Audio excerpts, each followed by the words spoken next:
আসসালামু আলাইকুম dear students, কেমন আছো তোমরা সবাই? আশা করি তোমরা সবাই ভালো আছো। তো আমাদের অন্যরকম পাঠশালা ক্লাসগুলোর ধারাবাহিকতায় আজকে আমরা খুব ইম্পর্টেন্ট একটি টপিক নিয়ে আলোচনা করব। আজকে আমাদের টপিকটা হচ্ছে ভরক্রিয়ার সূত্র। তোমাদের সাথে বরাবরের মতো এই লেকচারে আমি থাকছি মোহাম্মদ সামির রহমান, পড়াশোনা করছি Dhaka university genetic engineering and biotechnology ডিপার্টমেন্টে। তো আমরা বিগত লেকচারগুলোতে কিন্তু অনেক বড় একটা জার্নি কভার করে আসছি। আমি যদি বলি, আমরা কিন্তু বলতে গেলে গ্রিন কেমিস্ট্রি থেকে শুরু করেছিলাম, সেখান থেকে আমরা বিক্রিয়ার গতিবেগ পার্টটা পুরোটা শেষ করেছি এবং আগের লেকচারে আমরা বিক্রিয়ার সাম্যাবস্থায় প্রবেশ করেছিলাম, সেখানে আমরা সাম্যাবস্থার খুবই বেসিক টপিকগুলো নিয়ে আলোচনা করেছিলাম। আজকে আমাদের সাম্যাবস্থা মূলত সেকেন্ড লেকচার, অ্যান্ড সাম্যাবস্থার এই লেকচারে আমরা একটা খুবই ইম্পর্টেন্ট সূত্র নিয়ে আলোচনা করবো। সেটা হচ্ছে, তোমার টাইটেল অলরেডি দেখতেই পাচ্ছ, সেটা হচ্ছে ভরক্রিয়ার সূত্র। তো ভরক্রিয়ার সূত্রটা আসলে কি? ভরক্রিয়ার সূত্রটাকে আমরা ইংলিশে বলি law of mass action. So আসলে তোমাকে একটু এটা সম্বন্ধে বলি আগে, যে ল অফ মাস অ্যাকশন। আজকের এই সূত্রটা পড়তে আমাদের অতীতের একটা সূত্রের অনেক কাজে লাগবে। সেটা হচ্ছে, তোমরা আমাদের গতিবিদ্যার যে ক্লাসগুলো হয়েছিল সেখানে কিন্তু আমরা একটা টপিক নিয়ে আলোচনা করেছিলাম, সেটা হচ্ছে সংঘর্ষ তত্ত্ব। সেখানে তোমরা পড়ছিলে যে একটা রাসায়নিক বিক্রিয়া ঘটার জন্য কি দরকার? রাসায়নিক বিক্রিয়া ঘটার জন্য দুইটা মলিকিউল বা দুইটা পার্টিকেলের মধ্যে সংঘর্ষ হওয়া দরকার। ফর এক্সাম্পল, এইটা আর এটা যদি বিক্রিয়া করতে হয়, তাহলে এদের একজন অপরের সাথে ক্ল্যাশ করতে হবে। এবং ওখানে আমরা শিখিয়েছিলাম তোমাদেরকে যে একটা ক্ল্যাশ হওয়ার জন্য কিন্তু দুইটা জিনিস মাথায় রাখা লাগে। একটা হচ্ছে পার্টিকুলার একটা ওরিয়েন্টেশন লাগে, মানে একটা সার্টেন দিকবিন্যাস দরকার হয়। আর একটা কী দরকার হয়? একটা সার্টেন এনার্জি দরকার হয়। মানে একটা নির্দিষ্ট এনার্জিতে তুমি যদি হিট না করো, তাহলে কখনোই প্রোডাক্ট ফর্ম হবে না। এবং ওই হিটটা যদি একটা পার্টিকুলার অ্যাঙ্গেল বরাবর না হয়, তাহলে কিন্তু কখনো প্রোডাক্ট ফর্ম হবে না। এই দুটো জিনিস মাথায় রেখে কিন্তু আমাদের রাসায়নিক বিক্রিয়াটা হয়ে থাকে। তো ওই জিনিসটার পার্সপেক্টিভ আমরা দেখবো ল অফ মাস অ্যাকশন, যে আসলে মনে করো কতগুলো হিট হইলো, কতগুলো পসিবল হিট হতে পারে, তো এদের মধ্যে যে কম্প্যারিজন, এর মাধ্যমে কতটুকু প্রোডাক্ট ফর্ম হবে অ্যান্ড সেটা সাম্যাবস্থায় কীভাবে প্রভাবিত করবে, সে নিয়ে আমরা আজকে আলোচনা করার ট্রাই করবো। তো চলো আমরা একটু আমাদের আগের থেকে শুরু করি। সো মনে করো এখানে তোমরা দেখতে পাচ্ছ এখানে কি হচ্ছে, ক্রাম খেলা হচ্ছে। এখন এই যে ক্রাম খেলা হচ্ছে, এখানে কথা হচ্ছে তোমরা এই পার্সপেক্টিভ থেকে তোমরা ওই জিনিসটাকে আলোচনা করতে পারো। মনে করো এই ক্রামের গুটিটাকে, তো এই ক্রামের গুটিগুলোকে আমরা যদি মলিকিউলস ধরি, মনে করো প্রত্যেকটা ক্রামের গুটি হচ্ছে একটা মলিকিউলস। সো এই মলিকিউলসগুলোর মধ্যে প্রোডাক্ট ফর্ম করতে হবে। সো এখন প্রোডাক্ট ফর্ম হচ্ছে যখন তোমার একটা গুটি পকেটে যাবে, সেটা হচ্ছে মনে করো প্রোডাক্ট। ওকে, সো তুমি চিন্তা করো এই যে তোমার স্ট্রাইকারটা, মনে করো আমি তোমাকে এখানে দেখাই দিই। মনে করো এই যে স্ট্রাইকার, এই স্ট্রাইকারটাকে দিয়ে তুমি কি করলা? স্ট্রাইকার দিয়ে মনে করো তুমি গুটিটাকে হিট করলে, এই দুইটাকে। এখন দুইটাকে হিট করার সময় তোমার টার্গেট হচ্ছে তুমি এক হিটে দুইটাকে দুই পকেটে ফেলাই দেবে। এটাকে এই পকেটে ফেলাবে, এটাকে এই পকেটে ফেলাবা। তোমার কি প্রিসাইজ, ওই একদম প্রিসাইজ অ্যাঙ্গেলে হিট করা হবে, যাতে এটাও 120 ডিগ্রি অ্যাঙ্গেলে যায়, এটাও 120 ডিগ্রি অ্যাঙ্গেলে চলে যায়।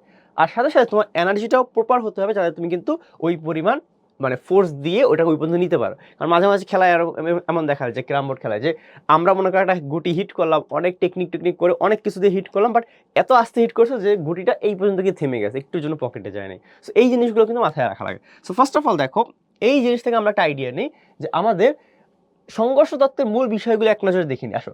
সো ফার্স্ট অফ অল কি কি জিনিস মনে রাখা লাগে? একটা হচ্ছে রাসায়নিক বিক্রিয়া সংঘটিত হতে হলে অণুসমূহের মধ্যে সংঘর্ষ করতে হয়। ফার্স্ট অফ অল ভাই, খুবই ইম্পর্টেন্ট পয়েন্ট, নোট ডাউন করে চলো, যে ভাইয়া একটা রাসায়নিক বিক্রিয়া সংঘটিত হতে হলে অণুসমূহের মধ্যে সংঘর্ষ হতে হবে। এটা খুবই খুবই ইম্পর্টেন্ট। এখন কথা হচ্ছে ভাইয়া, সংঘর্ষ হওয়াটাই কি এনাফ? না, সংঘর্ষ হওয়াটা এনাফ না। কারণ আমি তোমাকে যদি বলি যে দেখো, আমাদের যদি একটা ভ্যাকিউম নিই, মনে করো এটা একটা পাত্র, মনে করো এটা একটা পাত্র, মনে করো এটা একটা 1 মিটার কিউবের পাত্র।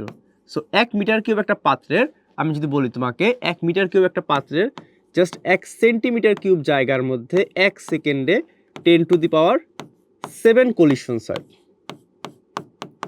কলিশন মানে হচ্ছে আমাদের সংঘর্ষ। তো তুমি একটা জিনিস চিন্তা করো, 1 মিটার কিউবের একটা বক্স, সেই বক্সের জাস্ট 1 সেন্টিমিটার কিউব মানে 1 সিসি জায়গার মধ্যে 1 সেকেন্ডে 10⁻⁷ কলিশন হচ্ছে। মানে কি এক্সট্রিম অ্যামাউন্টে কলিশন হচ্ছে আমাদের এখানে। তো এই এক্সট্রিম অ্যামাউন্টে যদি কলিশন হয়, তাহলে কিন্তু জাস্ট প্রোডাক্ট সেকেন্ডের মধ্যে ফর্ম হয়ে যাওয়া উচিত। ফর এক্সাম্পল, তুমি চিন্তা করে এভাবে, আমরা তোমাকে একটা এক্সাম্পল দিয়ে বোঝাই, যে মনে করো তোমার A2 আর B2 বিক্রিয়া করতেছে। এই যে মনে করো A2 গ্যাস সাথে বিক্রিয়া করতেছে B2, মানে দুইটা গ্যাস বিক্রিয়া করতেছে, একটা উন্মুখী বিক্রিয়া মনে করো এটা। ওকে, এই উন্মুখী বিক্রিয়াটা তোমার কি হচ্ছে, এখানে 2AB ফর্ম হচ্ছে। এটা তোমার গ্যাসীয় ফর্মে আছে। ওকে, আমরা গ্যাস নিয়ে আলোচনা করবো, আমরা কোনো ধরনের কন্ট্রোভার্সিতে যাবো না, কোনো ধরনের কন্ট্রোভার্সিতে না গিয়ে আমরা গ্যাস নিয়ে আলোচনাটা রাখবো। ওকে, কারণ সলিড আসলে কি হবে, লিকুইড আসলে কি হবে, সেটা তোমার সামনে দেখতে পাবো, সলিড লিকুইড থাকলে কি হবে। হ্যাঁ, তো কথা হচ্ছে দেখো, এটা হচ্ছে A2 আর B2, এরা বিক্রিয়া করে 2AB ফর্ম হচ্ছে। এখন কথা হচ্ছে, যদি এরকম হয় যে একটা পাত্রে তুমি 1 মিটার কিউবের একটা পাত্রে তুমি করলা কি A2 আর B2 গ্যাস নিয়ে নিলে, পর্যাপ্ত পরিমাণ গ্যাস নিয়ে নিছো, তাহলে এরা সংঘর্ষ যখন করবে তখন 2AB ফর্ম হবে। এখন এদের র্যান্ডম সংঘর্ষ হইলে কি সেটা প্রোডাক্ট ফর্ম হবে? আচ্ছা না ভাইয়া, আমার র্যান্ডম সংঘর্ষ হলেই প্রোডাক্ট ফর্ম হবে না, কারণ আমরা দেখতে পারতেছি যে দেখো 1 সেন্টিমিটার কিউব জায়গায় 1 সেকেন্ডে 10⁻7 কলিশনস, মানে হিউজ লেভেলের কলিশনস। এত কলিশনস হলে প্রোডাক্ট ফর্ম হতে তো জাস্ট সেকেন্ডের কম সময় লাগবে, মানে ফ্র্যাকশন অফ টাইম লাগবে। তাহলে এই যে আমরা এত গতিবিদ্যার রাশিগুলো হিসাব করি, আমরা এত সাম্যাবস্থা হিসাব করি, এগুলো কখন হিসাব করা পসিবল হবে? অবশ্যই পসিবল হবে না ভাইয়া। কারণ আমরা প্রথম লেকচারগুলোর দিকে একটা জিনিস চিন্তা করতাম যে ভাইয়া যে রিয়াকশনটা খুবই ফাস্ট, সেই রিয়াকশনে কিন্তু আমরা কখনো রেট নির্ণয় করতে পারি না। আবার যে রিয়াকশনটা অনেক স্লো, তার ক্ষেত্রে আমরা রেট নির্ণয় করতে পারি না। আমরা রেট নির্ণয় করি কাদের জন্য? যাদের মডারেট স্পিড হয়। সো এই রিয়াকশনটা স্পিড মডারেট হতে হয়, বেশি ফাস্ট হতে পারবে না, বেশি স্লো হতে পারবে না। তো কথা হচ্ছে তাহলে ঝামেলাটা কোথায় হয়? ঝামেলাটা হয় এই দুটো জায়গায়, সেকেন্ড অ্যান্ড থার্ড পয়েন্ট একটু খেয়াল করি আমরা। সেকেন্ড আর থার্ড পয়েন্টটা হচ্ছে, দেখো সেকেন্ড পয়েন্টটা আমাদের বলতেছে যে অনুসমূহ একটি ন্যূনতম শক্তি নিয়ে সংঘর্ষে লিখতে হবে। তো আসো নোট ডাউন করি, ন্যূনতম শক্তি নিয়ে একটা হিট করতে হবে। এই ন্যূনতম শক্তি আর একটা হচ্ছে একটা নির্দিষ্ট দিক, এই দুইটা জিনিসকে আমাদের ফোকাস রাখতে হবে। সো আসুন তোমাকে এই দুইটা জিনিস বলি। সো ফার্স্ট অফ অল, ন্যূনতম শক্তি যে কথাটা বলতেছে, এই কথাটা মানে কি? এই কথাটা মানে হচ্ছে তোমার অ্যাক্টিভেশন এনার্জি। আই হোপ এই জিনিসটা আমরা পড়ে আসছি, অ্যাক্টিভেশন এনার্জি। অ্যাক্টিভেশন এনার্জি জিনিসটা কি? অ্যাক্টিভেশন এনার্জি, এটাকে আমরা বলি ইএ, সক্রিয়ণ শক্তি। মানে রিঅ্যাক্ট্যান্ট থেকে প্রোডাক্ট ফর্ম করার জন্য যে মিনিমাম এনার্জিটা লাগে, অ্যাক্টিভেশন এনার্জিটা কি? দ্য মিনিমাম এনার্জি টু, দেখো এখানে লিখে দেবি, এটা হচ্ছে minimum energy required to form product from reactant. তো কথাটা বুঝতে পারছি ভাইয়া, যে রিঅ্যাক্ট্যান্ট থেকে প্রোডাক্ট ফর্ম করার জন্য যে মিনিমাম এনার্জিটা দরকার হয়, সেটাকে আমরা বলি অ্যাক্টিভেশন এনার্জি। অ্যান্ড সেকেন্ড কথাটা ভাইয়া, সেকেন্ড যে কথাটা সেটা হচ্ছে ভাইয়া আপনার নির্দিষ্ট দিক। এই জিনিসটা মানে কি ভাই? এই জিনিসটা খুব সিম্পল ভাবে বোঝাই, দেখো নির্দিষ্ট দিককে আমরা ইংলিশে বলি ওরিয়েন্টেশন, একটা পার্টিকুলার ওরিয়েন্টেশন বলি। সো এই জিনিসটা একটু বোঝার ট্রাই করে আসো আমরা, যে পার্টিকুলার ওরিয়েন্টেশন। ভাই ওরিয়েন্টেশন মানে কি? মানে ভাই এই যে ক্রাম খেলায় আপনি একটা সার্টেন দিক বরাবর হিট করছেন না, একটা মলিকিউল ফর্ম করার জন্য পরমাণুগুলোকে ওই সার্টেন অ্যাঙ্গেলে হিট করা লাগবে। যেমন ভাই ভাবেন, এই হচ্ছে আপনার A2 আর B2। তো আমি আপনাকে বললাম যে A2 আর B2 অনেকভাবে হিট করতে পারে। দেখেন যে A2 আর B2 থেকে 2AB ফর্ম হবে কখন? যখন আপনার এটা মনে করেন A2, এটা হচ্ছে মনে করেন আপনার A2, হ্যাঁ এই লিখলাম A2, এটা হচ্ছে আপনার B2।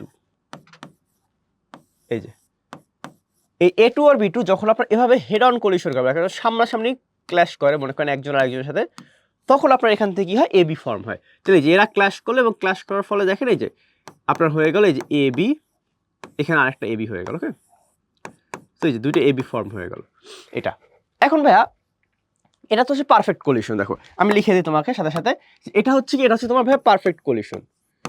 এটা ভাইয়া আমার পারফেক্ট কলিশন। আমি বলছি ভাইয়া এভাবে যদি একটা মলিকুল হিট করে, একটা মলিকুল যখন এইভাবে হিট করবে, যে A2 আর B2 একদম সামনাসামনি হিট করবে, তখন আপনার প্রোডাক্ট ফর্ম হবে। এছাড়া কতভাবে হিট করতে পারে একটু চিন্তা করে দেখেন, আরো অনেকভাবে হিট করতে পারে আমার এখানে। আমি যদি দেখি ভাই, দেখো এই হচ্ছে মনে করো তোমার A2, অন্য কালিতে লিখলাম একটু, এটা হচ্ছে মনে করো A2, আর B2টাকে মনে করো আমি তোমাকে এভাবে দিয়ে দিলাম। এই যে এখন ভাই কথা হচ্ছে, এভাবে হিট করলে কি প্রোডাক্ট ফর্ম হবে? অ্যান্সার হচ্ছে না, এভাবে হিট করলে আপনার প্রোডাক্ট ফর্ম হবে না, কারণ এই ওরিয়েন্টেশনটা এই ওরিয়েন্টেশনটা সেম না। তাহলে আমরা দেখলাম যে যদি এভাবে হিট করে তাহলে প্রোডাক্ট ফর্ম হবে না। তো এটা আমি পাশে রেখে দিই। এছাড়া আর কি হতে পারে একটু চিন্তা করেন তো, আর কি কোনোভাবে হতে পারে যে প্রোডাক্ট ফর্ম না হওয়ার উপায়? আসলে দেখি, এছাড়া আরো অনেক ওয়ে আছে ভাইয়া, যে আরো অনেকভাবে হিট করতে পারে, কিন্তু সেটাও প্রোডাক্ট ফর্ম হবে না। যেমন ভাই আমি যদি আপনাকে বলি, মনে করেন আপনি এভাবে হিট করতেছে, যে এটা হচ্ছে আপনার A2 আর এটা হচ্ছে আপনার B2, এভাবে যদি হিট করে তাহলেও কিন্তু প্রোডাক্ট ফর্ম হবে না। কারণ ভাইয়া এখানে একটা হবে আর একটা হবে না হয়তো। আরো অনেকভাবে হিট করতে পারে, মনে করেন ভাই যে B2 সোজা আছে, A2 শো অবস্থা আছে, এভাবে অনেকভাবে হিট করতে পারে, বাট কোনোটাই আপনার পারফেক্ট প্রোডাক্ট ফর্মেশন হবে না। কারণ প্রোডাক্ট ফর্ম হওয়ার জন্য আমার কি লাগবে? আমার এই ওরিয়েন্টেশনে হিট করাবে। যদি এই ওরিয়েন্টেশনে হিট না করে, তাহলে আপনার প্রোডাক্ট ফর্ম কখনো হবে না। সো আমরা বলতে পারি এগুলা পসিবল কলিশন। এগুলো কি দেখো তো, এগুলোর ক্ষেত্রে লিখে রাখি, দেখো এগুলো হচ্ছে ভাই আপনার possible collision.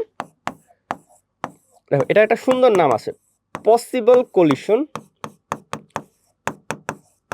But not productive. বুঝতে পারছি? মানে পসিবল বাট নট প্রোডাক্টিভ, মানে কলিশন হওয়া পসিবল, বাট ভাইয়া সেটা প্রোডাক্টিভ না, মানে সেটা আপনার কোনো প্রোডাক্ট ফর্ম করবে না। আই হোপ আমরা জিনিসটা বুঝতে পারছি। তো সংঘর্ষ তত্ত্ব আমাদেরকে ভাইয়া মেইন কথা হচ্ছে এত আলোচনা থেকে আমরা আসলে কি বুঝলাম, এইসব আলোচনার মেইন মোটো হচ্ছে একটাই, যে ভাইয়া একটা রিয়াকশনে আপনার রিয়াক্টেন্ট থেকে প্রোডাক্ট হওয়ার জন্য, মানে বিক্রিয়ক থেকে উৎপাদ হওয়ার জন্য আপনার দুইটা জিনিস মাথায় রাখতে হবে, যে আপনার ভাইয়া ফার্স্ট অফ অল সংঘর্ষ হওয়া মাস্ট, অ্যান্ড সেকেন্ড জিনিসটা হচ্ছে ভাইয়া আপনার যত বেশি সংঘর্ষ তত বেশি প্রোডাক্ট হবে, এবং যত পারফেক্ট ওরিয়েন্টেশন এবং পারফেক্ট এনার্জি নিয়ে আপনার হিটটা হবে অত আপনার প্রোডাক্ট ফরমেশনটা সুনিশ্চিত হবে। সো এই হচ্ছে আমাদের যে কি বলা হয় সংঘর্ষ তত্ত্ব বা কোলিশন থিওরির মেইন আলোচনাটা। এখন কথা হচ্ছে এর আলোচনার ভিত্তিতে আসে আমাদের সেকেন্ড সূত্রটা, সেটা হচ্ছে ভরক্রিয়া সূত্র। ভরক্রিয়া সূত্র আমাদের কি বলে দেখেন, নির্দিষ্ট তাপমাত্রায়, খেয়াল করবে একটা খুবই ইম্পর্টেন্ট কথা, নির্দিষ্ট তাপমাত্রা, এখানে তাপমাত্রা নির্দিষ্ট। আসলে আমরা একটু পয়েন্টটা নোট ডাউন করি। ভাবে আমরা এখানে কি বললাম, ফার্স্ট অফ অল ভাইয়া নির্দিষ্ট তাপমাত্রাটা নির্দিষ্ট হওয়া মাস। কোনো নির্দিষ্ট মুহূর্তে একটি বিক্রিয়ার গতিবেগ বিক্রিয়ার অংশগ্রহণকারী প্রতিটি বিক্রিয়কের সক্রিয় ভরের সমানুপাতিক। খুব ইম্পর্টেন্ট কথা ভাইয়া, যে নির্দিষ্ট তাপমাত্রা যখন নির্দিষ্ট থাকবে তখন একটা নির্দিষ্ট মুহূর্তের জন্য ওই বিক্রিয়ার গতিবেগ ওই বিক্রিয়া অংশগ্রহণকারী প্রতিটি বিক্রিয়কের সক্রিয় ভরের সমানুপাতিক। আসলে জিনিসটা কি বোঝানো হচ্ছে তোমাকে একটু আমি বোঝানোর ট্রাই করে আসো। তো আমরা এটাকে একটা বিক্রিয়ার পার্সপেক্টিভে দেখি। সো মনে করি আমরা একটা বিক্রিয়া হচ্ছে এরকম, সো মনে করি একটা বিক্রিয়া আপনার ভাইয়া এ প্লাস বি থেকে সি প্লাস ডি হচ্ছে। ওকে, এ প্লাস বি থেকে সি প্লাস ডি, এটা হচ্ছে একটা বিক্রিয়া। আর এই বিক্রিয়া মনে করো আমি তোমাকে বললাম এই যে এটা হচ্ছে ফরওয়ার্ড রিয়াকশন, তাহলে কে এফ হচ্ছে এটা, আর এটা হচ্ছে ব্যাকওয়ার্ড রিয়াকশন, তাহলে হচ্ছে কেবি। এগুলো আমরা আগের ক্লাসে পড়াইছি ভাইয়া, যে forward reaction rate, backward reaction rate. So এগুলো আপনার গতিবিদ্যা থেকে আলোচনা করে আসছেন। কেউ যদি ভাইয়া এই জিনিসটা বুঝতে একটু সমস্যা হয়, বা কেউ যদি এই ভিডিওটা তোমার সামনে আসে ফার্স্ট, তাহলে আমি তোমাদের বলবো যে ভাইয়া আমাদের এই প্লে লিস্টের যে অন্য ভিডিওগুলো আছে সেখান থেকে তুমি একটু গতিবিদ্যা পার্টটা কভার করে আসো। তা না হলে নতুন জিনিসটা তোমার বুঝতে একটু কনফিউশন হবে, যে ভাইয়া কে এফ কোত্থেকে আসলো, কেবি কোত্থেকে আসলো। এই জিনিসগুলো আমরা গতিবিদ্যা লেকচারে কভার করে ফেলেছি অলরেডি। তো যারা আমরা এই জিনিসটা পড়ছি তারা আমরা জানি যে এখান থেকে আমরা কি বলতে পারি। দেখো যে এই যে একটা বিক্রিয়া, এই বিক্রিয়া আমাদের ফরওয়ার্ড রিয়াকশন কোনটা বলো তো? এই বিক্রিয়া আমাদের যে ফরওয়ার্ড যে রিয়াকশনটা, সেই রিয়াকশনটা আমরা এভাবে বলতে পারি।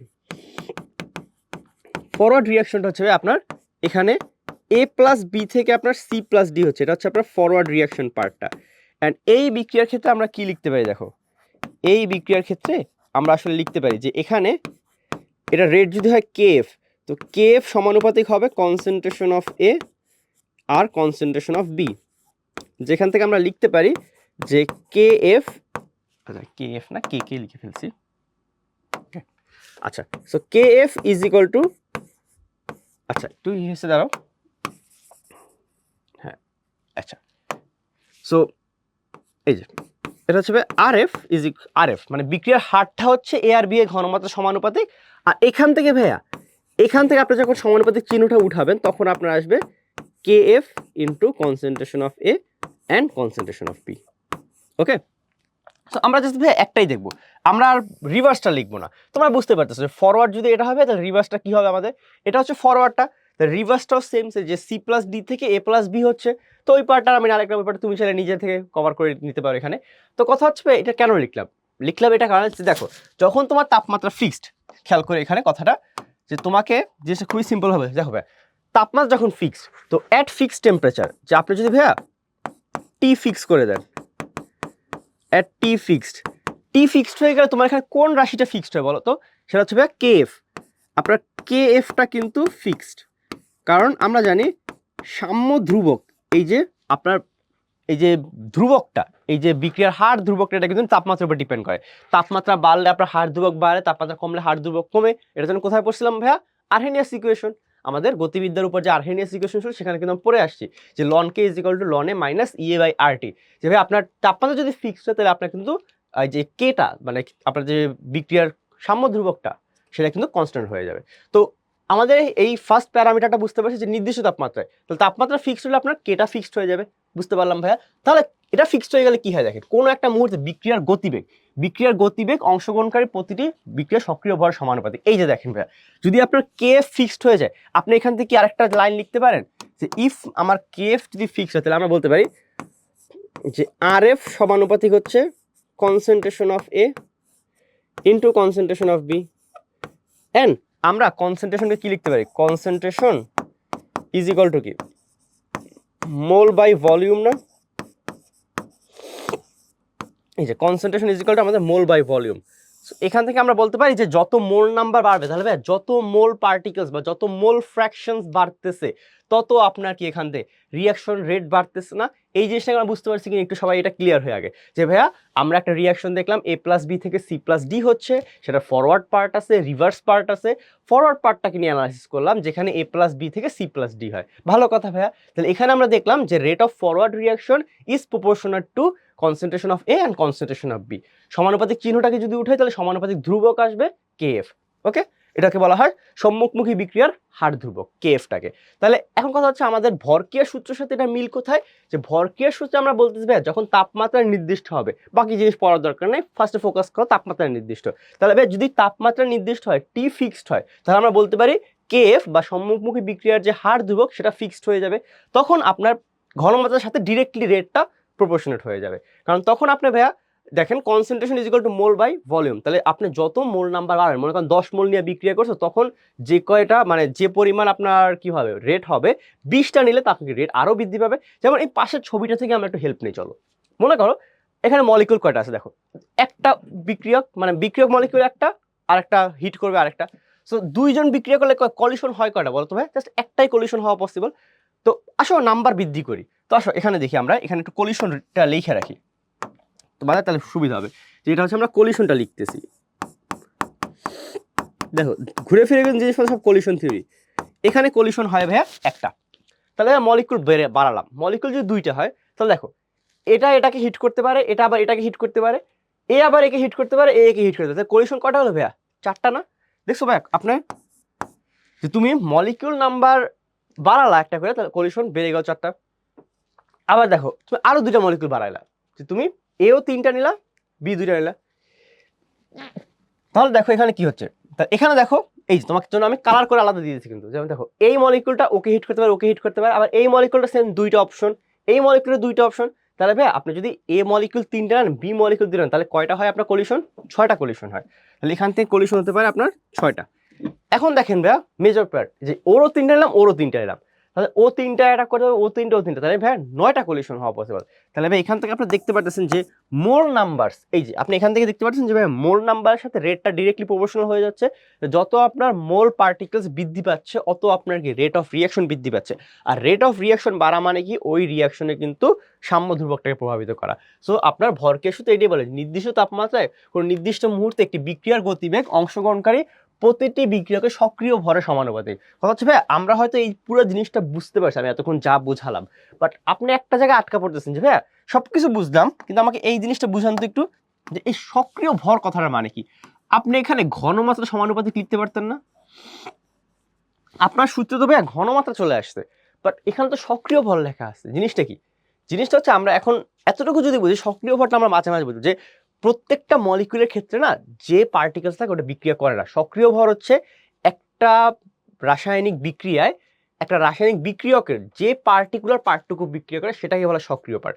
মনে করো ভাইয়া তোমার একটা ফুটবল টিম আছে, এখন ফুটবল টিমের মধ্যে 10 জন প্লেয়ার থাকলে বা 11 জন প্লেয়ার থাকলে সবাই কিন্তু সেম খেলে না, স্ট্রাইকার থেকে কেউ কারো কন্ট্রিবিউশন বেশি থাকে, কারো কন্ট্রিবিউশন কম থাকে। সো মনে করো যে মানুষটা সব থেকে বেশি কন্ট্রিবিউট করে তার কিন্তু ইফেক্টটা বেশি থাকে। সো ওই রকমই সক্রিয় ভরটা হচ্ছে একটা রাসায়নিক বিক্রিয়া সবাই হয়তো পার্টিসিপেট করে না। সে ফর এক্সাম্পল তোমাকে আমি বলি যে অ্যাসিডের কথা, মনে করো HCl, H2SO4, H3PO3, সবাই কি অ্যাসিড না? হ্যাঁ সবাই অ্যাসিড। কেন ভাইয়া? সবাই জলীয় দ্রবণে H+ ডোনেট করে। কথা হচ্ছে ভাইয়া সবাই, তাহলে দেখো তোমার HCl এখানে ভাই হাইড্রোজেন আছে, ক্লোরিন আছে, তো বিক্রিয়া করতেছে কে? হাইড্রোজেন পার্টটা না? H2SO4 হাইড্রোজেন আছে, সালফেট আয়নটা আছে, বিক্রিয়া করতেছে কে? H+ আয়নটা না? আবার H3PO4 হাইড্রোজেন আছে, ফসফেট আয়নটা আছে, বিক্রিয়া করতেছে কে? H+ আয়নটা। তাহলে ভাইয়া তিনটা এক্সাম্পলে আমরা দেখতে পেলাম যে ভাইয়া আপনার অনেকগুলো মলিকিউলস থাকলেও মেইনলি বিক্রিয়া করে কে? আপনার H+ পার্টটা। তো সবাই কিন্তু বিক্রিয়া করে না। তো একটা রাসায়নিক বিক্রিয়া যখন ঘটে প্রত্যেকটা অণু বা প্রত্যেকটা পরমাণু বা প্রত্যেকটা মলিকিউল আপনার কন্ট্রিবিউট করে না, পার্টিকুলার যে পার্টটা বিক্রিয়া করে সেটাকে বলা হয় সক্রিয় ভর, এবং মানে তার ভরকে বলা হয় সক্রিয় ভর, এবং ওই সক্রিয় ভরটা ডিরেক্টলি এখানে ইফেক্ট ফেলে। তো আসলে আমরা তাহলে দেখবে সক্রিয় ভরটা আমরা কিভাবে হিসাব করতে পারি? সক্রিয় ভর আপনি দুইভাবে হিসাব করতে পারেন, একটা হচ্ছে ভাই আপনি মোলার ঘনমাত্রা আকারে হিসাব করতে পারেন, একটা হচ্ছে আংশিক চাপ। সো মোলার ঘনমাত্রা সেটা তো আপনি বললাম ভাই কনসেন্ট্রেশন, এতক্ষণ আমরা যে সূত্রগুলো নিয়ে আসছি কনসেন্ট্রেশনটা মনে রাখবা, কনসেন্ট্রেশন মূলত আমরা লিকুইড অ্যান্ড গ্যাস দুই ক্ষেত্রে ইউজ করতে পারি। লিকুইড অ্যান্ড গ্যাস দুই ক্ষেত্রে আমরা কনসেন্ট্রেশনটাকে মেজার করতে পারি। বাট আংশিক চাপ এটা মনে রাখবে, এটা হচ্ছে পার্শিয়াল প্রেশার। আংশিক চাপ আমরা কি সব জায়গায় ইউজ করতে পারি? না ভাই, আংশিক চাপ সব জায়গায় ইউজ করতে পারি না। এটা শুধুমাত্র আমরা ইউজ করতে পারি গ্যাসের ক্ষেত্রে। আংশিক চাপটা আমরা শুধুমাত্র ইউজ করতে পারি কোথায় ভাইয়া? গ্যাসের ক্ষেত্রে। তো আমরা এটাই দেখবো যে সক্রিয় ভরটা কিভাবে মেজার করতে হয়। একটা বিক্রিয়া আপনি কিভাবে বুঝবেন ভাইয়া কার সক্রিয় ভর কত? এই যে এটা খুবই ইম্পর্টেন্ট ভাইয়া, এই পার্ট স্লাইডটা খুবই ইম্পর্টেন্ট। তোমাদেরকে সবাইকে আমি বলবো এই স্লাইডটা আমরা একটু ফোকাস করব, কারণ এই স্লাইডটা খুবই ইম্পর্টেন্ট। এখান থেকে তুমি সক্রিয় ভর চুজ করার ব্যাপারটা বুঝতে পারবা। তো আসো আসলে দেখি কোনো বিক্রিয়ার সক্রিয় ভর বলতে সাধারণভাবে ওই বিক্রিয়কটির ঘনমাত্রা অর্থাৎ সিস্টেমে প্রতি লিটারে উপস্থিত বিক্রিয়াটির গ্রাম অণু সংখ্যাকে বোঝায়। মানে এক কথায় বলতে গেলে ভাই ঘনমাত্রা মানে কি? Concentration is equal to mole per litre. মানে 1 লিটারে কতগুলো মোল অণু আছে, কত মোল অণু বা কত মোল পরমাণু আছে, সেটাই হচ্ছে আমরা কনসেন্ট্রেশন। তো ওইটাই বোঝাচ্ছে ভাই। সক্রিয় ভরটা হচ্ছে ডিরেক্টলি আপনার মোল নাম্বারের সমানুপাতিক বলা যায়। তাহলে দেখো ভাই, দ্রবণে দ্রবীভূত পদার্থের ক্ষেত্রে মানে একটা দ্রবণ, মেইন কথা মানে খুবই সিম্পল ভাবে বোঝাই তোমাকে জিনিসটা। এটা হচ্ছে দ্রবণ। একটা দ্রবণের ক্ষেত্রে কি হবে? একটা দ্রবণের যে জিনিসটা হবে, একটা দ্রবণের ক্ষেত্রে আমরা মোলার ঘনমাত্রাটা সক্রিয় ভর, তাহলে ওই জিনিসটা কাউন্ট করবো। গ্যাস মিশ্রণে খেয়াল করো, ফার্স্ট অফ অল দেখছো দ্রবণে কি হবে? দ্রবণে আপনার মোলার ঘনমাত্রাটাকে নিয়ে আমরা কাজ করব।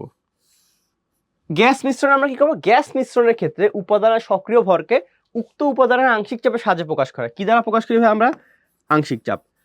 সো আংশিক চাপ দ্বারা যেহেতু প্রকাশ করি, সো আমরা কি বলতে পারি ভাইয়া? তাহলে এর কারণে গ্যাসীয় সিস্টেমে কোনো গ্যাসের আংশিক চাপ প্রতি একক আয়তনে উপস্থিত অণু পরমাণুর সংখ্যা সমানুপাতিক। এই লাইনটা ভাই তোমাকে আমি একটু পরে বোঝাই দেবো। এই যে লাইনটা আছে না, এই লাইনটা তোমাকে একটু পরে বোঝাবো যে আংশিক চাপ আসলে কিভাবে ওই পরমাণুতে উপস্থিত গ্রাম পরমাণু অণু পরমাণু সমানুপাতিক হয়। এটা সেকেন্ড পেপারে চ্যাপ্টার 1-এ আমরা যখন পরিবেশ রসায়ন পড়ে ওখানে কিন্তু দেখা যায় আংশিক চাপ ইজ ইকুয়াল টু মোল ভগ্নাংশ ইনটু মোট চাপ, ওইখান থেকে জিনিসটা আসে।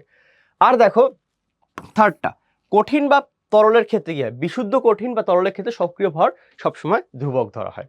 আগে আমরা তিনটা পড়ে নিলাম, ওকে? তিনটা পড়ে নিলাম। এখন একটু খেয়াল করো ভাইয়া, তিনটা পড়ে আমরা একটা ঝামেলা পেকাই ফেলছি। সেটা হচ্ছে কি ভাইয়া, গ্যাস মিশ্রণের ক্ষেত্রে একটু সমস্যা হচ্ছে বুঝতে। দ্রবণের সাথে এই তরল টাউলে ফেলছি ভাই। দ্রবণ আর তরলের মধ্যে ডিফারেন্সটা কি? দেখো তোমাদের মনে যা কোশ্চেন আসতে পারে সেগুলো আমি নিজে থেকে এখানে সলভ করে দেওয়ার ট্রাই করতেছি। তো প্রথমত ভাইয়া এই সমস্যাটা সলভ করে আসি।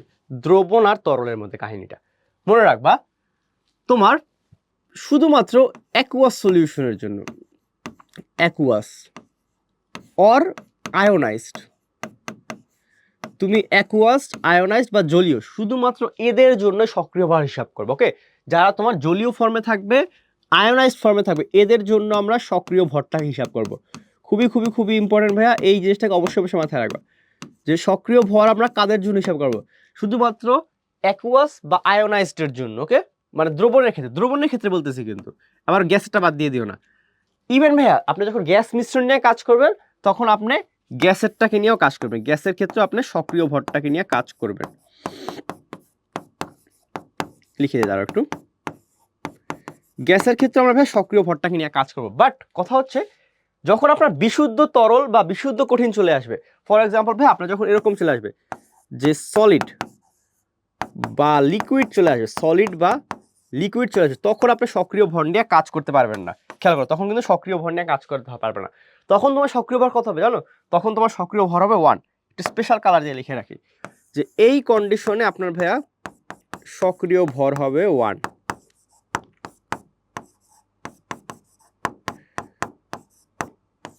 তাহলে ভাই কথা হচ্ছে সক্রিয় ভর 1 ধরলাম, আর এদের ক্ষেত্রে তাহলে কত ধরবো? কথা হচ্ছে এদের ক্ষেত্রে তোমাকে যে মানটা দেয়া থাকবে, এদের ক্ষেত্রে ভাইয়া যখন আপনার লিকুইড বা হবে তখন আপনার সক্রিয় ভরটা কোনটা হবে? সক্রিয় ভর আপনার মোল পার লিটার, বা এক কথা বলতে গেলে কনসেন্ট্রেশনটা।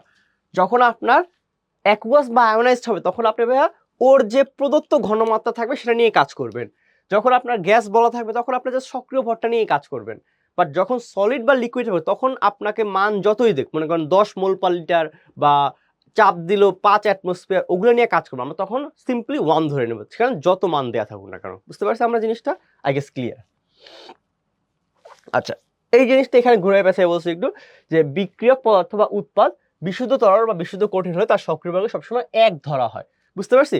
এখন হচ্ছে 1 ধরার কারণটা কি? এটা খুব অনেকের মনে কোশ্চেন হচ্ছে ভাইয়া, আপনি বুঝলাম যে লিকুইড বা আয়োনাইজডের ক্ষেত্রে কাহিনীটা ঘুরে যায়, মানে আয়োনাইজড হলে, অ্যাকুয়াস হলে বা গ্যাসীয় হলে আপনার সেখানে আপনি সক্রিয় ভরটাকে হিসাব করবেন, বাট তরল বা কঠিনের ক্ষেত্রে কেন হিসাব করবেন না? তো আসলে সেটা ব্যাখ্যা দিই তোমাকে। ফার্স্ট অফ অল, কঠিন অবস্থায় কোনো বিশুদ্ধ বিক্রিয়ক যখন বিক্রিয়া করে তখন আয়তনের সমস্ত অংশ বিক্রিয়া করে না, যেটা ভাই আমরা মনে আছে একটা জিনিস বলছিলাম যে চুনা পাথরের ক্ষেত্রে আমরা এক্সাম্পল দিলাম, এই এক্সাম্পলটা আমরা চুনা পাথর দিয়ে দিছিলাম যে আপনার সারফেস এরিয়া, যে সারফেস এরিয়া বিক্রিয়ার হারের উপর আপনার যে ক্ষেত্রফলের প্রভাব সেটা আসলে কি। সারফেস এরিয়া আমরা দেখলাম যে একটা ক্যালসিয়াম কার্বনেট, সেটা তোমার মনে আসছে কিনা যে এরকম, যে একটা ক্যালসিয়াম কার্বনেট আমি যখন কোন ফর্মে দেখো, যখন আমি একটা বড় টুকরা নিব, আমি যখন একটা ক্যালসিয়াম কার্বনেটের বড় টুকরা নিব তখন আপনার কি হবে, আপনার রেটটা কিন্তু খুবই স্লো হবে না? মনে করো ক্যালসিয়াম কার্বনেটের সাথে আমি HCl এ বিক্রিয়া করাচ্ছি, তো যখন আমি একটা বড় টুকরা নেব তখন আপনার কীটা হবে, কি হবে বলো দেখো তো, রেট কিন্তু খুবই স্লো হবে, রেট স্লো হবে। বাট এই জিনিসটাই দেখো, এই ক্যালসিয়াম কার্বনেটটা আমি যখন পাউডার ফর্মে নিব, এই ক্যালসিয়াম কার্বনেটটাকে আমি যখন আমার পাউডার ফর্মেশনে নিব তখন আপনার কি হবে, রেটটা কিন্তু অনেক ফাস্ট হবে, রেটটা অনেক ফাস্ট হবে। এই জিনিসটাই ভাইয়া যে আপনার একটা সলিডের ক্ষেত্রে কেন আপনি ঘনমাত্রা 1 ধরে নেন বা সক্রিয় ভরকে আপনি 1 ধরে নেন, কারণ একটা সলিড মনে করো এই জিনিসটা যদি আমি জাস্ট কঠিন ফর্মে বিক্রিয়া করি, মানে এইটাকে HCl এর মধ্যে ডোবাই দিলাম, তাহলে ওর বিক্রিয়া করবে কি, যে সারফেস এরিয়াটা না, ওর যে সারফেস এরিয়াটা বিক্রিয়া করে না, ওর ভিতরের যে পার্টিকেল তারা কি বিক্রিয়া করার অপরচুনিটি পায়? হ্যাঁ পায়, হয়তো যখন ভাঙতে ভাঙতে ভাঙতে ভাঙতে ভিতরে যাবে, বাট সেটা খুবই টাইম কনজিউমিং এট এ টাইম, একই সময় কিন্তু হয় না। কারণ এই যে সংজ্ঞার ক্ষেত্রে আরেকটা জিনিস খেয়াল করে, যে নির্দিষ্ট তাপমাত্রা কোনো নির্দিষ্ট মুহূর্তে, এই সেকেন্ড আরেকটা পয়েন্ট একটু এখন তোমাকে দৃষ্টিপাত করে, সেটা হচ্ছে নির্দিষ্ট মুহূর্তে। তুমি তো বলতে পারো যে ভাইয়া আপনি যদি 10 সেকেন্ড চিন্তা করেন তাহলে 10 সেকেন্ড বা 1 মিনিট টাইম চিন্তা করেন তাহলে তো আপনার হ্যাঁ পুরো সলিডটাই বিক্রিয়া করে। অ্যান্সার ঠিক আছে ভাইয়া, পুরা তুমি বড় একটা টাইম ফ্র্যাকশন নিয়ে কাজ করলে হ্যাঁ পুরোটাই বিক্রিয়া করবে, বাট তোমার কিন্তু সংজ্ঞায় বলেছে নির্দিষ্ট তাপমাত্রা নির্দিষ্ট মুহূর্তে, মানে তুমি পার্টিকুলারলি 10 সেকেন্ড বা 11 সেকেন্ড সময় কিন্তু এই জিনিসটা করবা। তো ওই পার্টিকুলার টাইমে তুমি যখন মেজারমেন্ট করবে না তখন তুমি দেখবা যে সারফেসে যারা থাকে তারাই বিক্রিয়া করে। তো এই জন্য আমরা সলিডের ক্ষেত্রে এর সক্রিয় ভরকে কত ধরে নেই, 1 ধরে নেই। বুঝতে পারছি ভাইয়া, এর সক্রিয় ভরকে 1 ধরে নেই এবং এর ঘনমাত্রায় কোনো পরিবর্তন হয় না। এই যে অবশিষ্ট অংশের সক্রিয় ভরের কোনো পরিবর্তন ঘটে না। আই হোপ আমি এই জিনিসটা ক্লিয়ার করতে পারছি। অ্যান্ড সেকেন্ড ভাই, তরল অবস্থায় কি, তরল অবস্থায় সেম ভাইয়া, তরল অবস্থায় সম্পূর্ণ পার্টটা বিক্রিয়া করে না, কারণ আয়োনাইজড হয় না। এক কথায় বলতে গেলে তরল অবস্থায় কি হয়, নট আয়োনাইজড, নট আয়োনাইজড। তো আয়োনাইজ না হওয়ার কারণে ভাই এরা বিক্রিয়া করতে পারে না। সো এই জিনিসটা। আর থার্ড কি বলছে ভাই, যখন কোনো রাসায়নিক বিক্রিয়া বিশুদ্ধ কঠিন পদার্থ উৎপন্ন হয় তখন সময়ের সাথে সাথে উৎপাদের পরিমাণে বৃদ্ধি ঘটে, কিন্তু তার সক্রিয় ভর অথবা মোলার ঘনমাত্রায় পরিবর্তন ঘটে না। এটাও কিন্তু খুবই ইম্পর্টেন্ট একটা পয়েন্ট, এই জিনিসগুলো একটু মনে রাখা লাগবে আমাদের বিক্রিয়ার ক্ষেত্রে। ওকে, আই হোপ এই জিনিসটা আমি বুঝতে পারছি। আচ্ছা, 4 নম্বর আরেকটা জিনিস, সেটা হচ্ছে যখন কোনো রাসায়নিক বিক্রিয়ায় বিশুদ্ধ তরল উৎপন্ন হয় তখন সময়ের সাথে সাথে উৎপাদের আয়তন বাড়তে থাকে। এই যে সময়ের সাথে উৎপাদের আয়তন বাড়তে থাকে কিন্তু সক্রিয় ভরের কোনো পরিবর্তন ঘটে না। তো এই কথাটা এখানেই বলে আসছিলাম, সেম জিনিসটাই। তো যেহেতু বিশুদ্ধ তরল বা বিশুদ্ধ সলিডের ক্ষেত্রে সক্রিয় উৎপাদ বিক্রিয়কের সময় সক্রিয় ভরের তথা মোলার ঘনমাত্রা পরিবর্তন ঘটে না, তাই সক্রিয় প্রবন্ধন হয়। তো আমি যে কথা বললাম এটাই ভাইয়া মনে রাখবা। এখান থেকে আমি জাস্ট সামারি যদি বলি, আমি যদি সামারি বলি তাহলে একটা কথা মনে রাখতে হবে, সেটা হচ্ছে কি আপনার ভাইয়া লিকুইড এবং সলিডের ক্ষেত্রে আপনি কি করবেন, সক্রিয় ভর 1 ধরবেন, অ্যাকুয়াস এবং গ্যাসীয় থাকলে সক্রিয় ভর কাউন্ট করবেন। শর্টকাট লিখে দিই একটু, যে এটা সামারি করলে আমরা পাই এরকম, যদি আপনার কোনো সলিড ফরমেশন থাকে ব্র্যাকেটে S লেখা থাকে এবং আপনার ভাইয়া লিকুইড ফরমেশনে থাকে ব্র্যাকেটে L লেখা থাকে, তখন আপনি সক্রিয় ভর হিসাব করবেন। দেখো লিখে দিই, সক্রিয় ভর কি হবে, যেটা দেয়া থাকবে, সক্রিয় ভর যেটা দেয়া থাকবে সেটা নিয়ে কাজ করব। সেটা হতে পারে আপনার, সেটা কি হতে পারে, সেটা হতে পারে আপনার কনসেন্ট্রেশন বা আপনার পার্শিয়াল প্রেশার, মানে আংশিক চাপ, পার্শিয়াল প্রেশার। আর যদি এরকম হয়, এটা তো গেলো সলিড আর লিকুইডের ক্ষেত্রে, বাট যদি তো আপনার অ্যাকুয়াস থাকে ব্র্যাকেটে AQ লেখা থাকে, বা আপনার মনে করেন গ্যাস হলে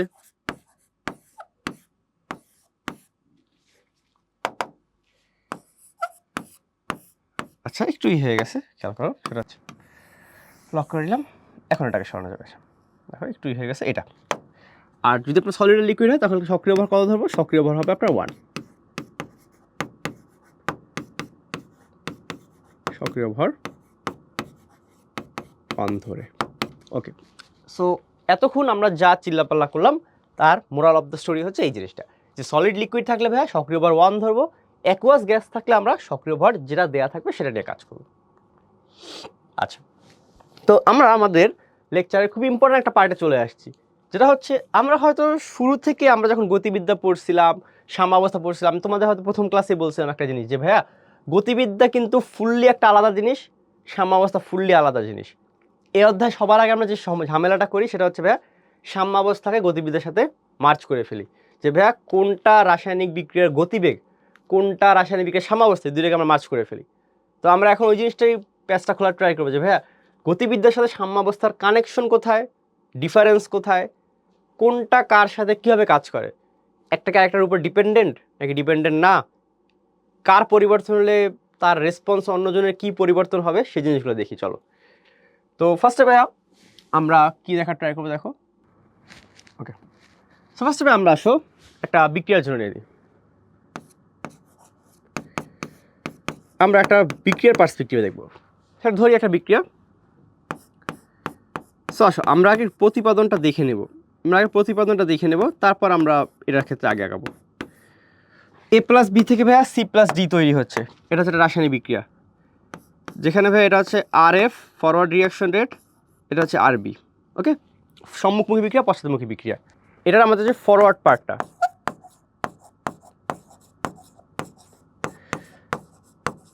এটার ফরওয়ার্ড পার্টটাকে আমরা কি বলতে পারি, দেখো তো ফরওয়ার্ড পার্টটা হচ্ছে আপনার এ প্লাস বি থেকে জাস্ট সি প্লাস ডি হচ্ছে। তাহলে এ প্লাস বি থেকে যদি সি প্লাস ডি হয়, এখান থেকে আমরা যেন কি লিখছিলাম, দেখো তো এখান থেকে আমরা লিখছিলাম ভাই এক কথায় বলতে গেলে, হ্যাঁ এটা আমি জাস্ট এক লাইনে লিখে দেবে, কারণ এই জিনিসগুলো আমরা আগের ক্লাসগুলোতে অনেকবার দেখছি, সো আমি আর পুরোটা ডিটেলসে ভাঙলাম না। এই যে ভাইয়া এইটা হচ্ছে ফরওয়ার্ড পার্ট। আই হোপ বুঝতে পারছি আমরা যে R F is equal to K F into concentration of B concentration of B. ভাইয়া ব্যাকওয়ার্ডটাও লিখে দিই একটু, ব্যাকওয়ার্ড উপরে লিখে দেখো, ব্যাকওয়ার্ড। আচ্ছা আমি কিন্তু ইংলিশে লিখতেছি, আগে তোমার বাংলাটাও বুঝতেছো যে ব্যাকওয়ার্ড পার্ট বা পশ্চাৎমুখী বিক্রিয়া যে পার্টটা, সেখানে কি হয়, সি প্লাস ডি থেকে আপনার ভাইয়া এ প্লাস বি হয়। তাহলে সি প্লাস ডি থেকে যদি এ প্লাস বি হয়, তাহলে আপনারা লিখতে পারি ভাইয়া হচ্ছে ভাইয়া R B is equal to K B into concentration of C concentration of D. Okay ভাইয়া, 1 আর 2 নাম্বারটা বুঝতে পারলাম। তো বলো তো ভাই সাম্যাবস্থা কখন ডিনোট হয় আমাদের ভাইয়া রাসায়নিক বিক্রিয়ার সাম্যাবস্থা বললে আমরা কোন পার্টটাকে বুঝি? সাম্যাবস্থা হচ্ছে ভাইয়া যখন আপনার এই আর এফ আর আর বির মানটা সমান হয়, যখন আপনার ভাইয়া R F is equal to R B, এই মুভমেন্টটাকে আমরা কি বলি, সাম্যাবস্থা বলি না? তাহলে এই মুভমেন্টটাকে আমরা সাম্যাবস্থা বলি, ইকুয়েশনটার মান বসাই দেখো, আর এফ এর মান হচ্ছে K F into concentration of A into concentration of B, আর আর বি হচ্ছে K B concentration of C into concentration of D. এটা হ্যাঁ দুইটা ধ্রুবক আছে, একটা কাজ করি একসাথে নিয়ে আসি, যে ভাই K F by K B এভাবে লিখে দিই, ইজ ইকুয়াল টু কি concentration of C into concentration of D divide by concentration of A into concentration of B. ভাইয়া দেখেন কে এফ হচ্ছে সম্মুখমুখী বিক্রিয়ার হার ধ্রুবক, কে বি হচ্ছে পশ্চাৎমুখী বিক্রিয়ার হার ধ্রুবক। দুটো ধ্রুবকের অনুপাত করলে কিনা নতুন ধ্রুবক পাওয়া যায় না, এটাকে আমরা বলি কে ই, ব্র্যাকেটে লিখে দেয়, এটাকে বলা হয় equilibrium constant, equilibrium constant. Okay, equilibrium constant is equal কি বলা যায়, concentration of C into concentration of D divide by concentration of A into concentration of B. Okay, এই জিনিসটাই। তো এই জিনিসটা দুই টাইপের হয়, এটা আমরা আজকে দেখবো না, এই জিনিসটা দুই টাইপের হবে। আমি আপনাকে একটু বলে রাখি আপাতত যে কে ইটা দুই টাইপের হতে পারে ভাইয়া। যখন আপনার কনসেন্ট্রেশন চিন্তা করবেন, যখন আপনার কনসেন্ট্রেশন নিয়ে কাজ করবেন, তখন যে সাম্য ধ্রুবকটা ইকুইলিব্রিয়াম কনস্ট্যান্ট সেটাকে আমরা বলি ভাইয়া কেসি। ওকে, দেখো equilibrium constant in perspective of concentration. আর যখন আপনার ভাইয়া পার্শিয়াল প্রেশার বা আংশিক চাপ নিয়ে কাজ করেন, দেখো পার্শিয়াল প্রেশার, যখন আমরা পার্শিয়াল প্রেশার নিয়ে কাজ করি তখন আপনার এটা হয় কি কেপি। এই জিনিসটা বুঝতে হবে তোমার, যে কেপি এক জিনিস, কেসি আর এক জিনিস, দুইটাই হচ্ছে ইকুইলিব্রিয়াম কনস্ট্যান্ট। তো কথা হচ্ছে ভাইয়া এই জিনিসটা একটু সবাই মনোযোগ দিয়ে চিন্তা করে, এখানে একটা খুব ইম্পর্টেন্ট কথা, যে ভাইয়া কথা হচ্ছে তাহলে ইকুইলিব্রিয়াম কনস্ট্যান্টটা কি, আমরা জাস্ট কেসির পার্সপেক্টিভে দেখি, ঘনমাত্রার পার্সপেক্টিভ, যে ভাইয়া ইকুইলিব্রিয়াম কনস্ট্যান্টটা যদি ঘনমাত্রা চিন্তা করেন তাহলে আপনার উৎপাদের ঘনমাত্রার গুণফল ডিভাইড বাই বিক্রিয়ক ঘনমাত্রা, মানে ভাই এক কথা বলতে গেলে উৎপাদের ঘনমাত্রা ডিভাইড বাই বিক্রিয়ক ঘনমাত্রা, বা উৎপাদের সক্রিয় ভর ডিভাইড বাই বিক্রিয়কের সক্রিয় ভর। কথা হচ্ছে ভাইয়া এই জিনিসটা তো আমি সাম্যাবস্থা বাদেও করতে পারি না? পারি তো অবশ্যই। মনে করেন ভাই আমি আপনাকে একটা গ্রাফ আইকে দেখাই জিনিসটাকে, যে ভাইয়া মনে করো এটা হচ্ছে আমাদের গ্রাফটা, এই যে তো গ্রাফটা কি সুন্দর মতো, হ্যাঁ এই যে ভাই এটা মনে করো তোমার গ্রাফ। এখন আমরা যত সাম্যাবস্থার গ্রাফ দেখছি সেখানে কি হবে, মনে করো আমার আসবে এটা concentration versus time graph, concentration versus time graph. তো খুবই সিম্পল একটা আমরা সাম্যাবস্থার সূত্র রাখবো, এই যে এটা হচ্ছে এমন একটা সাম্যাবস্থার সূত্র যখন আপনার কে এর মান কত হয়, কে এর মান হচ্ছে 1, তো কে এর মান 1 হয়েছে, এন্ড এখানে সাম্যাবস্থা কোনটা, কোন পয়েন্টটা সাম্যাবস্থা বলো তো, এই যে এই পয়েন্ট হচ্ছে সাম্যাবস্থা, যে পয়েন্টে আপনার এটা এক্স অক্ষকে ই করতেছে এখন, এই যে এটা হচ্ছে আপনার সাম্যাবস্থা। ওকে, তো সাম্যাবস্থা বুঝতে পারলাম আমার ভাই।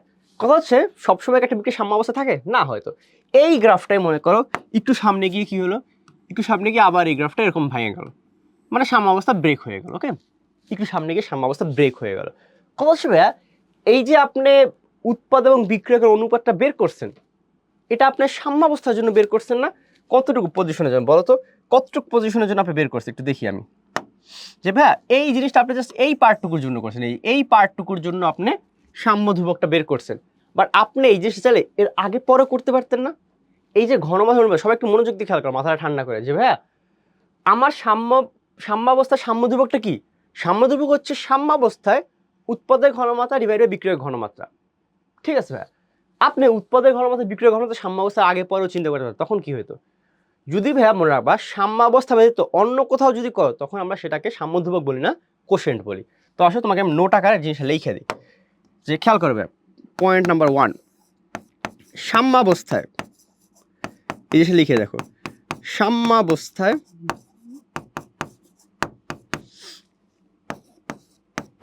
উৎপাদ, সাম্যাবস্থায় উৎপাদ ও বিক্রিয়কের, সাম্যাবস্থায় উৎপাদ ও বিক্রিয়কের সক্রিয় ভরের অনুপাতকে সাম্য ধ্রুবক বলে। তাহলে ভাই আমরা একটা জিনিস বুঝতে পারছি, যে আপনি যদি ভাই সাম্যাবস্থায় সক্রিয় ভরের অনুপাত করেন সেটাকে আমরা বলি সাম্য ধ্রুবক, যেটাকে আমরা কে দ্বারা প্রকাশ করি। প্রথম কথা সাম্য ধ্রুবক তাহলে বুঝতে পারলাম ভাইয়া, ক্লিয়ার আমাদের। এখন আসো সাম্যাবস্থা ব্যতীত, সেকেন্ড অপশন ভাইয়া খুবই ইম্পর্টেন্ট, যে ভাইয়া সাম্যাবস্থা ব্যতীত, সাম্যাবস্থা ব্যতীত কখনো সক্রিয় ভরের অনুপাত বের করলে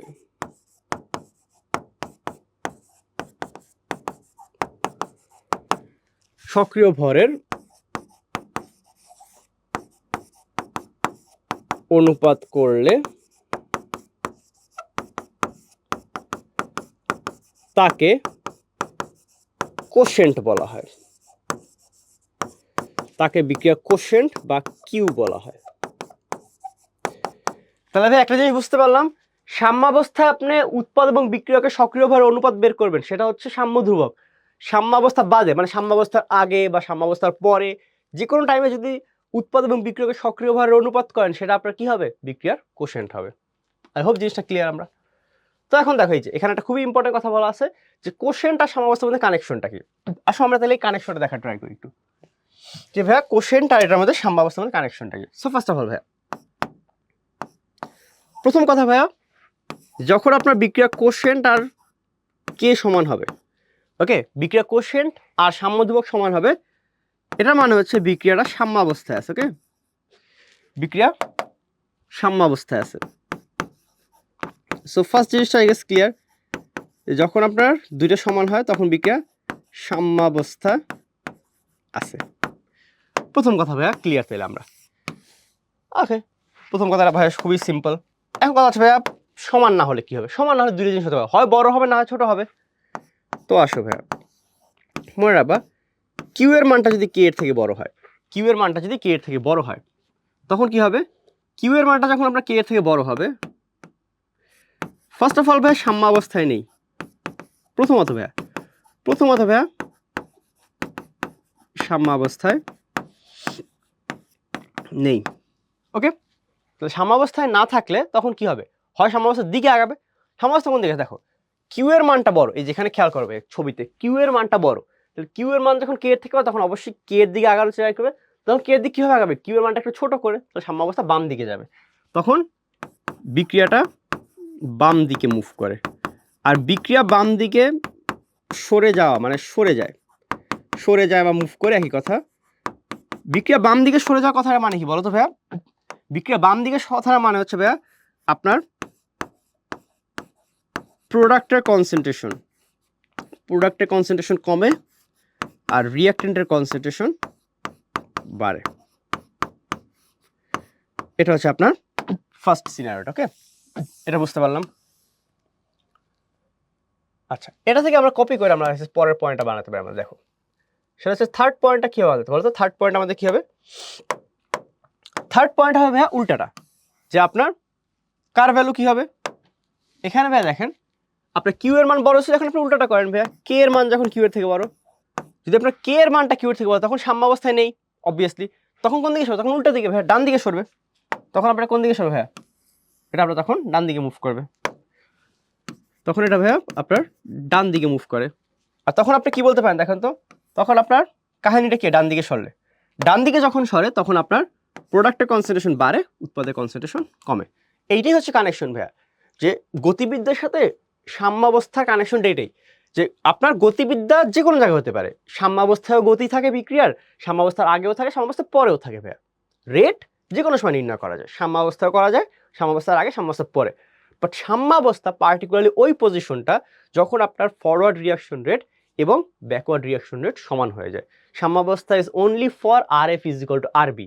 যদি আপনার R F is equal to R B না হয় তাহলে সেটাকে আপনি সাম্যাবস্থা বলতে পারবেন না। ওকে, তো এখানে ভাইয়া এটা খুবই একটা ইম্পর্টেন্ট জিনিস। এটা হচ্ছে এতক্ষণ আমরা যা বললাম তার ভিতরে একটা পার্থক্য। তো পার্থক্যটা কিন্তু ভাইয়া আপনার এইচএসসির জন্য খুবই ইম্পর্টেন্ট ভাইয়া, 2 মার্কসের জন্য আসতে পারে, প্লাস আপনার ভাইয়া ডিউ অ্যাডমিশনের জন্য ইম্পর্টেন্ট। আপনার ডিউ অ্যাডমিশনের জন্য ইম্পর্টেন্ট, ডিউ অ্যাডমিশনে ভাইয়া রিটেনে কিন্তু এই টাইপের পার্থক্য দিয়ে দিতে পারে। সো এই জিনিসগুলো কিন্তু একটু মাথায় রাখা লাগবে আপনাদের। ওকে, ডিউ রিটেনের জন্য। তো কথা হচ্ছে ভাইয়া কি? বিক্রিয়ার কোশেন্ট এবং সাম্যাবস্থার মধ্যে পার্থক্য। আসো ভাইয়া দেখি পুরোটা। তো বিক্রিয়ার কোশেন্ট হলো যে কোনো অবস্থায় উৎপাদ এবং বিক্রিয়কের উপযুক্ত ঘাত সহ সক্রিয় ভরের অনুপাত। তো খেয়াল করবে সব থেকে ইম্পর্টেন্ট হচ্ছে বিক্রিয়ার কোশেন্ট হচ্ছে যে কোনো অবস্থায়, জিনিসটা ইম্পর্টেন্ট, বিক্রিয়ার কোশেন্ট যে কোনো অবস্থায়। আর সাম্য ধ্রুবক শুধুমাত্র সাম্য অবস্থায়। খেয়াল করছে ভাইয়া, সাম্য ধ্রুবক হচ্ছে শুধুমাত্র সাম্য অবস্থায় উৎপাদ এবং বিক্রিয়কের যথোপযুক্ত ঘাত সহ অনুপাত। ফার্স্ট পয়েন্ট আমরা ক্লিয়ার, যে কোশেন্ট আর সাম্য ধ্রুবকের মধ্যে কাহিনীটা হচ্ছে যে একটা সাম্য অবস্থা একটা যে কোনো সময় নির্ণয় করা যায়। সেকেন্ড ভাইয়া, এটা বিক্রিয়ার দিক সম্বন্ধে আইডিয়া দেয়। হ্যাঁ, এটা কি সম্বন্ধে আইডিয়া দেয়? বিক্রিয়ার দিক সম্বন্ধে আইডিয়া দেয়। কারণ ভাই ওই যে একটু আগে বলছিলাম যে যদি ভাইয়া কিউ এর মানটা বড় হয়, কোশেন্ট বড় হলে কি হয়? বিক্রিয়া পেছনের দিকে আগায়। কিউ ছোট হলে কি হয়? বিক্রিয়া সামনের দিকে আগায়। তাহলে ভাইয়া কোন দিকে বিক্রিয়া আগাবে তার সম্বন্ধে একটা আইডিয়া দিচ্ছে না? সেকেন্ডলি ভাইয়া এটি বিক্রিয়ার দিক বা কোন দিকে ধাপে যাবে এই সম্বন্ধে কোনো ধারণা দেয় না।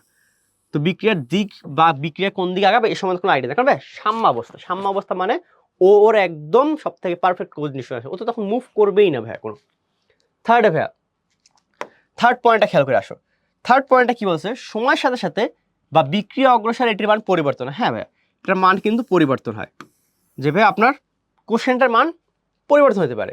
এই যে গ্রাফটা যে দেখাইছিলাম, দেখো ভাইয়া এখানে যে কোশেন্টটা, এই মুভমেন্টে যে কোশেন্টটা নির্ণয় করবো আর এই মুভমেন্টে যে কোশেন্টটা নির্ণয় করবো, দুইটা অবশ্যই ডিফারেন্ট হবে না ভাইয়া? এক জায়গায় কোশেন্ট বেশি হবে, এক জায়গায় কোশেন্ট কম হবে অবশ্যই।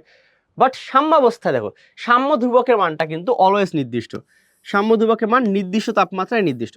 সাম্য ধ্রুবকের মান কখনো চেঞ্জ হয় না, এটা ফিক্সড আর এটা ভ্যারিয়েবল। তাহলে আমি লিখে দিই একটু, এটা হচ্ছে একটা ভ্যারিয়েবল ভ্যালু, এটা আপনার ভাইয়া চেঞ্জ হতে পারে কোশ্চেনটার মানটা, বাট সাম্যধ্রুবকের মানটা আপনার ভাইয়া ফিক্সড ভ্যালু, এটা আপনার কখনো চেঞ্জ হবে না, এটা ফিক্সড থাকবে অলওয়েজ। ওকে, পরের পয়েন্ট, এটা যে কোনো মুহূর্তের জন্য কাজ হবে। ভাইয়া এতক্ষণ আমি যে কথাটা তোমাকে বলে আসলাম যে ভাইয়া আপনার সাম্যধ্রুবক যে কোনো মুহূর্তের জন্য অ্যাপ্লিকেবল হয়, সরি সাম্যধ্রুবক না, বিক্রিয়া কোশ্চেন যে কোনো মুহূর্তের জন্য হয়, আর সাম্যধ্রুবক শুধুমাত্র সাম্য বিন্দুর জন্য, অনলি ফর সাম্যাবস্থা। ওকে, 5 নাম্বারটা বিক্রিয়া কোন দিকে সমস্যা সম্বন্ধে হারাম। ওকে, এটা তো অলরেডি বলছি আমরা, এই 5 নাম্বার পয়েন্ট আমরা অলরেডি বলছি যে বিক্রিয়া কোন দিকে যাবে তার সম্বন্ধে একটা আইডিয়া দেয়। ওকে, তো এখানে একটা অঙ্ক আছে ভাইয়া, দেখো এটা কিন্তু বুয়েট 20-21 আসা অঙ্ক, বুয়েট 20-21 অ্যাডমিশনে আসা অঙ্ক।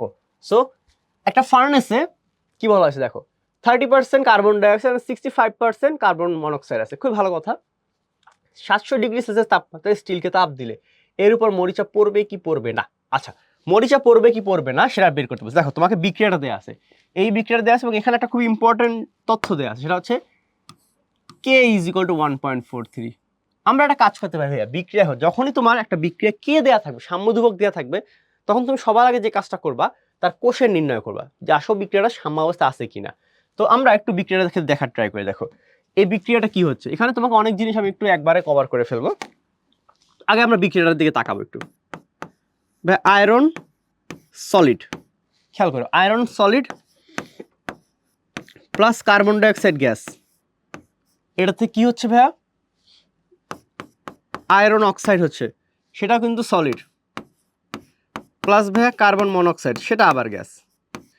প্রথম কথা ভাইয়া, প্রথম কথা তোমাকে যেটা বলছিলাম, আপনি দেখেন আয়রন আর আয়রন অক্সাইড এটা কিন্তু ভাই সলিড ফর্মে আছে, তাহলে এদের কিন্তু সক্রিয় ভর নিয়ে আমরা কাজ করব না, এদের সক্রিয় ভর নিয়ে আমরা কাজ করব না। ফার্স্ট অফ অল খেয়াল করেন যে এই যে আয়রন এবং আয়রন অক্সাইড এই দুইটা কোন ফরমেশনে আসে, সলিড। এরা সলিড থাকা মানে কি, এদের সক্রিয় ভর, আপনি এদের সক্রিয় ভর কত হবে, এদের সক্রিয় ভর আমরা 1 ধরবো ভাইয়া, 1 ধরবো না, অবশ্যই হ্যাঁ অবশ্যই 1 ধরবো ভাইয়া। প্রথম কথাটা বুঝতে পারলাম। সেকেন্ড পয়েন্টটা ভাইয়া একটু খেয়াল করো, সেকেন্ড পয়েন্ট হচ্ছে ভাইয়া এই যে আপনার কার্বন ডাইঅক্সাইড ও কার্বন মনোক্সাইড, এরা কি, এরা হচ্ছে গ্যাসিয়াস, তাহলে এদের ক্ষেত্রে সক্রিয় ভর কত হবে, এদের যে প্রদত্ত যে আংশিক চাপটা, তাহলে ভাই এদের ক্ষেত্রে সক্রিয় ভর কত হবে, এদের সক্রিয় ভর উপর প্রদত্ত চাপ, প্রদত্ত চাপটাই হবে এদের সক্রিয় ভর। ফার্স্ট এটা বুঝতে পারছি, সিম্পল কথা। ওকে, এখন আসো সিম্পল কথাটা যদি আমরা বুঝতে পারি একটু সামনের দিকে আগে, তাহলে এই বিক্রিয়ার ক্ষেত্রে আমরা বিক্রিয়া কোশ্চেন নির্ণয় করবো। এখন আসো এই বিক্রিয়ার ক্ষেত্রে বিক্রিয়া কোশ্চেন কত হয়, কোশ্চেন হচ্ছে কিউ, তাহলে যেহেতু চাপ দেয়া আছে কিউপি নির্ণয় করবো আমরা। ওকে, কিউপি, তাহলে কিউপি এর কি হবে দেখো, উৎপাদক রেখা কথা আমি পুরোটা লিখি তোমাকে ফার্স্টে, উৎপাদ হচ্ছে কি P of FeO into P of carbon monoxide divided by P of Fe dot P of carbon dioxide. এটাকে সামনে আগে আমরা কিভাবে লিখতে পারি ভাইয়া, P of carbon monoxide divide by P of carbon dioxide, যেহেতু চিহ্ন দিয়ে বোঝা যায়, যেহেতু আমার এটা পি অফ আয়রনের আংশিক চাপ কত হবে এখানে 1 ধরবো আমরা, আর আয়রন অক্সাইডেরটাও কত ধরে নেব 1 ধরবো, কারণ ভাই এরা সলিড ফরমেশনে আছে, তাই আমরা এটাকে কত ধরে নিব 1 ধরে নিব। আই হোপ এই লাইনটা তোমরা বুঝতে পারছো ভাইয়া। বাকিটা ভাইয়া খুবই ক্লিয়ার সিম্পল ভাইয়া। বাকি কাজ কি করবো, মান বসাই চলো ভাইয়া, কিউপি এর মান বসাই দিই যে ভাইয়া কার্বন মনোক্সাইড কত ভাইয়া 65%, তাহলে পার্সেন্টেজটা না দিয়ে আমরা 65 দিতে পারি, 65 আর এটা হচ্ছে 35। তুমি ভাইয়া মানটা বের করে দেখি তো কত হয়, তাহলে ভাইয়া 65 বাই 35 1.86 আছে ভাইয়া, 1.86। আচ্ছা মান বের করলাম ভাইয়া, বুঝলাম। এখন আসেন সামনের দিকে আগে, এরপরে কি করবো, মান বের করার পর আমরা যেটা করবো ভাইয়া, আমরা কিউপি ও কেপি তুলনা করব, কিউপি আর কেপি তুলনা করে পাই, তুলনা করে কি পাই দেখো তো ভাইয়া, বলতো কে বড় এখানে, কিউ বড়, তো কিউ এর মানটা বড়, তো কিউ এর মানটা আমাদের কে এর থেকে বড়, মানে ভাইয়া সাম্য অবস্থায় নাই। সাম্য অবস্থায় না থাকলে তাহলে ভাই মরিচা পড়বে না। তাহলে ভাইয়া মরিচা পড়বে না। বুঝতে পারছি ভাইয়া? তাহলে ভাই এই অঙ্কে মরিচা পড়বে নাকি পড়বে না? এই অঙ্কে মরিচা পড়বে না, কারণ এটা সাম্য অবস্থায় নাই। আই হোপ জিনিসটা চিন্তা করতে পারছো ভাইয়া? আমি একটু বোর্ড থেকে সরে যাই, দেখো ভাইয়া খুবই সিম্পল। ফার্স্টে আমরা কি করলাম, সক্রিয় ভরের চিন্তা করলাম যে কোনটা কাউন্ট করবো কোনটা করবো না। দেন ভাইয়া কোশ্চেনটা মেজার করলাম, কোশ্চেনটার সাথে কেপির তুলনা করলাম, এখান থেকে মরিচা পড়বে কি পড়বে না বের করে ফেললাম। সাম্য অবস্থা থাকলে মরিচা পড়তো, না থাকলে পড়ে নাই ভাইয়া। ওকে, সো আমাদের আজকের লেকচারটা এই পর্যন্তই। সো এই লেকচারে আমরা ট্রাই করছি ভাইয়া আমাদের সক্রিয় ভর এবং আমাদের যে ভরক্রিয়ার সূত্র সেগুলোকে আন্ডারস্ট্যান্ড করার, আমাদের যে সক্রিয় শক্তি ওইগুলোর পার্সপেক্টিভে। তো ভাইয়া নেক্সট লেকচারে আমরা আরও ডিটেলস দেখার ট্রাই করবো। এই যে আমরা সাম্য ধ্রুবকটাকে ডিরাইভ করছি, সাম্য ধ্রুবক কয় টাইপের হয়, আংশিক চাপের উপর ভিত্তি করে সাম্য ধ্রুবক যে কেপি, কনসেন্ট্রেশনের উপর ভিত্তি করে যে কেসি, এই জিনিসগুলো ডিটেলসে দেখার ট্রাই করবো। তো আল্লাহ হাফেজ সবাইকে, ইনশাআল্লাহ দেখা হবে নেক্সট লেকচারে।